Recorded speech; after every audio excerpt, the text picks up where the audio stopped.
Hi, I'm Dutch. I'm bringing you to Dutchman in the Wild. Last few episodes you've seen me kayaking with the kids, catching some fish, enjoying nature in its prime. I thought today I'd cover how to go through the fishing rods, the different types of fishing rods that I use, and also the different knots that I use to put the line together. And I bought a big hook for that, as I showed you in the first episode, and I'll show you how to tie these knots properly. Now, I use fire line as my main line. There's lots of different braids that you can get. This is a fused line. You can also get the more expensive bionic sort of braid. I don't like it all that much because you get a wind knot when you cast very light lures. I'm quite happy with this, and it's pretty cheap. You get it for about $20 at Kmart. On the end of that, you tie a bit of mono line. This stuff here is called Berkeley Vanish. Very hard to see. It's an old packet, and you tie this on as a shock leader. Braid or fuse line doesn't stretch all that much, and that's what gives you the feel. And this stuff here gives you a little bit of stretch. So when you hook up, there's a little bit of stretch in the line so that the line doesn't break or the lure pull out. Now the fishing rods that I give my kids are these ones here. They're fairly cheap. You buy them for about $40. Alright, this is a 2 to 5 kilogram, 6'6" rod. And as you can see, they're quite flexible. I don't like using these rods. I like the graphite rods because they're quite touchy and very feely, and combined with the braid or the fuse line that I use, you get a lot of, you feel every little bite, you feel all the little bumps, and after a while you know when you're running over sand or you're running through weeds, you can feel the fish sucking the lure in. The only problem with those sort of rods are that they break quite easy. This one here has lost its top. This was one of my favourite rods, and the little session out at Hinds Dam, I got a little wind knot in my line that wrapped around the tip, and as I was trying to undo it in the kayak, I actually broke the tip off. So they're quite fragile. They're not designed to load up just in the tip like this fella over here is. Alright, you can really bend that over. If you were to do that with a graphite rod, it'd break.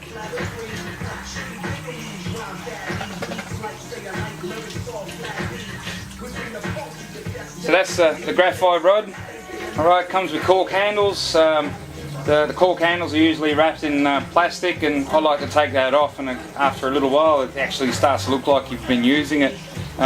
Doesn't bother to cork all that much, just give it a rinse in fresh water when you've done fishing for the day. Alright, I'll stand this up and you can see that it loads up completely different. Alright, it's very sensitive when used with braid or a fused line.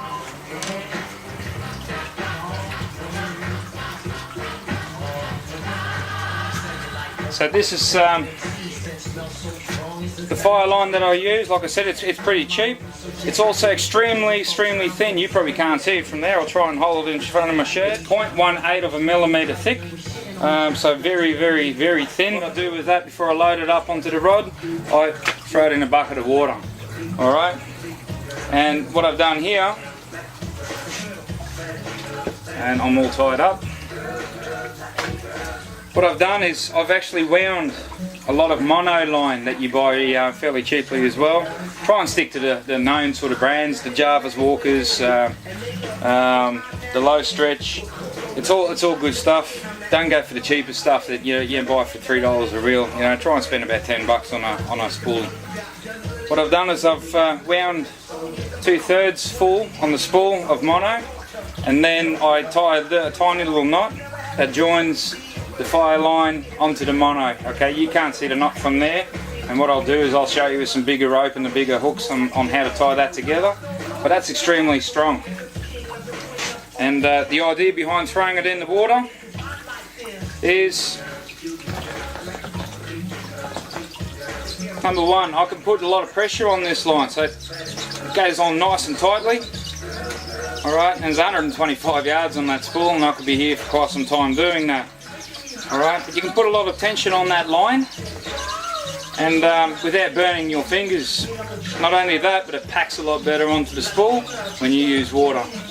Not sure exactly the reasons why, It just does. Now inside your little packet of fire line, you get a little booklet, okay? They come with different types of knots in it. Unfortunately on this one it shows you the Palomar knot and the uni-to-uni knot, and they're quite popular knots, but they're not the knots that I like using. Onto a hook, straight hook, or even onto a lure, I use what they call a full blood knot. To join the mono to the braid or the fuse line, I use a what is it called? Alright, I was talking about joining the leader to the fuse line or the braid, and I had a complete brainwave there. I just could not remember the name, so I went for the old trusty book, okay, and I find out that the knot is called the Albright knot. Alright, and I'll show you how to tie that knot as well. Another thing I'll show you is what I know as the lefty's loop knot. Whilst I'm getting hooked up here. Alright, what that does is you actually develop a loop. If I can get the hook out. Alright, develops a loop right in front of the lure. Alright, and the knot is a little bit further up the line. And what that allows the lure to do is to move freely side on. Okay, as well as it rattling like this, alright, it has free movement to go side on. So from above, it can go like this, as well as wiggle its little bum. Alright, quite handy, because the more movement coming out of a lure and the more it looks like a little bait fish, the more hits you're going to get. Okay, let's get on with some knots. I've got my big hook here. And I'm going to use this quite thick rope so that you guys can actually see. What we're going to do, this is what they call the full blood knot. So we're going to go through the eye of the hook, and that's what they call the tag now from now on. Alright, we'll pull the tag up a bit and we rotate the hook 6 times. Then what we do is we hold that at the eye of the hook, and you end up with a little loop at the bottom, as you can see just there. We're going to put the tag through there. You've now created another loop, and we pull the tag through there. We slowly pull it together. Alright, normally with fishing line you put a little bit of spit on it, but I'm not going to do this on this rope because I want to go and do it again. Alright, and then we pull it nice and tight, and that knot locks in really, really well. Okay, I use it on quite a few of my lures and on the soft plastic, but you can just put it on your knot as well, on your hook as well, if you want to throw some bait on. And what you do then is cut that tag off so there's about 3mm left sticking out. Okay, so we'll see if we can get this undone. Looks like it's going to be time for a word of our sponsors. Oh, that's right, I don't have any yet. We'll be back in a second. I'll undo this and I'll show you how to do the next knot. Alright, we're back. It only took me about 2 minutes. Really good knot. Okay, that was extremely tight, and I didn't pull it all that tight because I really wanted to float it this segment. But anyway, we'll keep going. I was talking about joining the mono leader to the main line, which is braid or fused. Alright, if we accept this as being the braid is the white line, and that's our mono leader, what we do with the braid or the fused line is we're just going to create a little bit of a loop, and we're going to hold that like so. We then feed the mono line in, alright, give it a good tag, and we rotate that around 6 times. Okay? Once we've rotated that 6 times, we're going to hold that piece there, and we're going to rotate 6 times back in the same direction.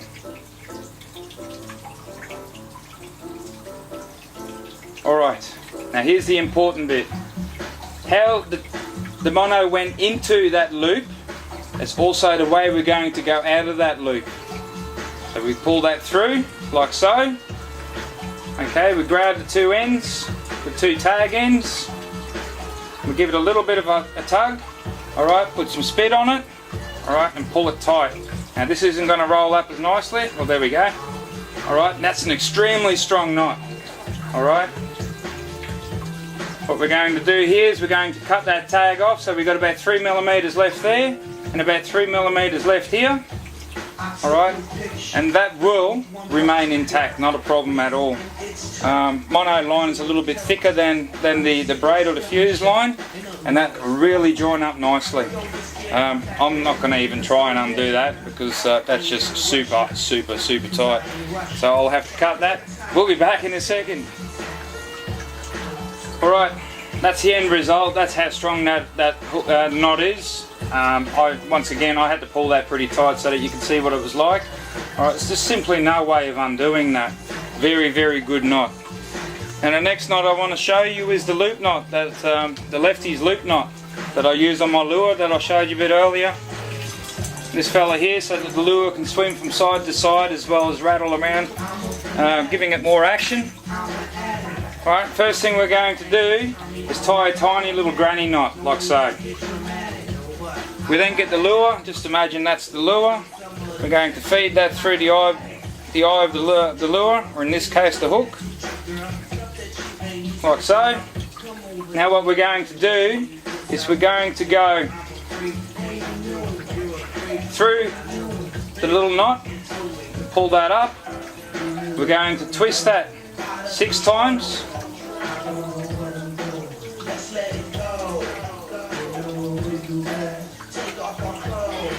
And then we're going to feed that back through that knot, like so. Alright, we're going to hold on to the tag like so.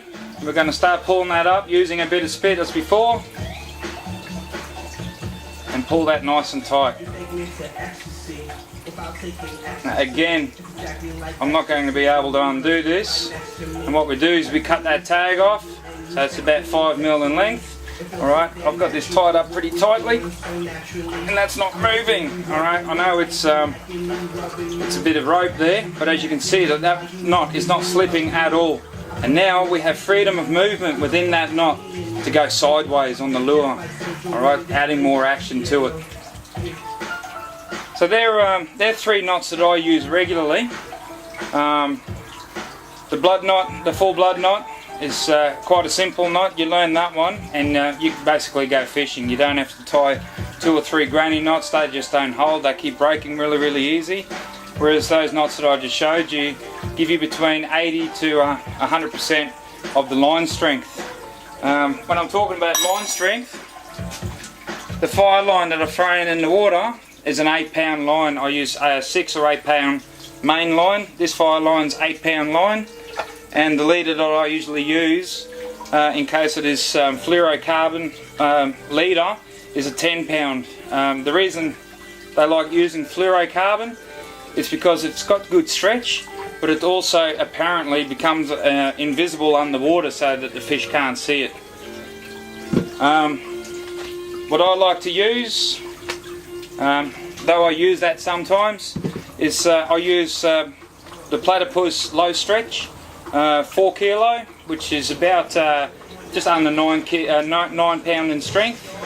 Low stretch means just that. It's got a lower stretch than normal mono or the fluorocarbon, and that way I get more feel for it. Overall, it still stretches a fair whack, so it makes a really good shock leader. Alright, with the fire line and the which is the fuse line and the braided line, alright, you do need a special set of scissors. Okay, they've got tiny little serrations along the edge, and they're specifically designed to cut this fuse line. It's important you don't use this to cut any other stuff with. It's okay to cut your mono leader and the like with, but don't use it for a general use scissor. Alright, I've got about 6 of these pairs. I've got one in my tackle box in each Hobie. I've got one in my tackle bag. If you try and use normal scissors, what will happen is you'll break apart the fibres on the braid and the fire line, the fuse line, and creates massive issues and looks untidy. It gets caught up in the runners. You want to keep your knots as small as possible. So get yourself a set of these, about $7 or $8. Alright, and you'll find it saves you a lot of time and a lot of heartache in the long run. In short, today we've covered a couple of different type of rods. If you're out beginning, alright, this is probably not a bad rod to start off with, or you've got some kids. As you can see, you can pretty well bend that from tip to toe. but it doesn't have as much feel. You get a lot of line bounce with it, and that's the reason I use the graphite rods, but they're a lot more fragile. They take a bit of looking after. You don't just throw them in the back of the ute, you carefully look after them, put them on the back seat. Not something you give to your kids until they're a bit more responsible and understand the concepts of fishing. And I'd use that for lures and soft plastics. I don't use bait, but a rod like this is use it for bait. You can still use it with lures. We've also covered the different lines that are available. In case of my fire line, 8-pound fire line, that's a fuse line, one of my favourite brands. Like I said, you can go for more expensive brands like this Bionic braid. Alright, it's a lovely pink colour, but quite expensive, and I don't really like it all that much. It's not as stiff as the fire line. Lots of different brands out there. There's Power Pro, which is made by Easy Spool. Look, I paid 15 bucks for that spool, and I still haven't used it. I keep going back to the fire line. There's also the Leica Super Braid. I do use that. I don't mind this stuff at all, but I use that in the 30 to 40 pound, 50 pound range, and that's when I chase barra on my overhead reels. We've covered the knots that we've used. We cover Lefty's loop knot. Okay, Lefty's loop knot.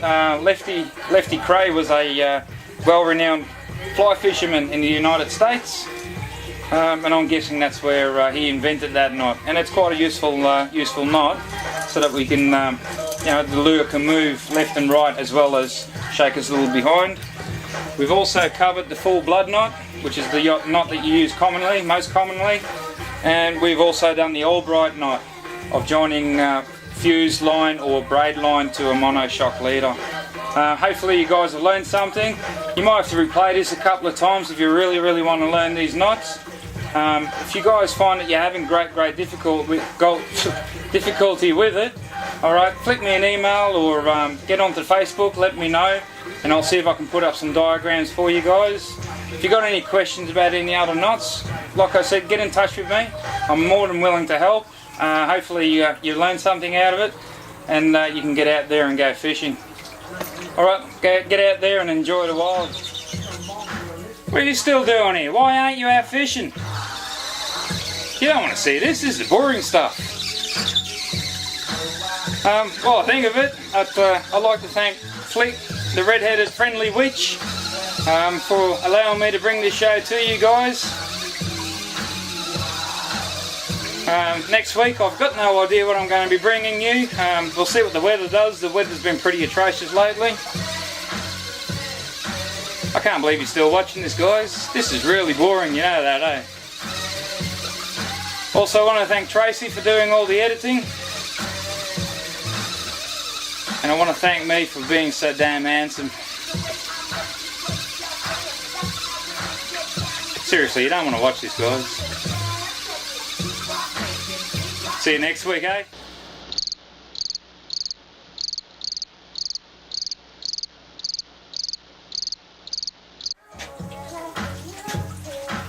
You still here? Haven't you got a life?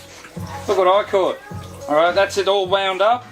Alright, and while I'm at this point, you can see that I'm about 3mm away from that lip. That's how full you want to spool your reel. You don't want to go fuller, otherwise it just coils off.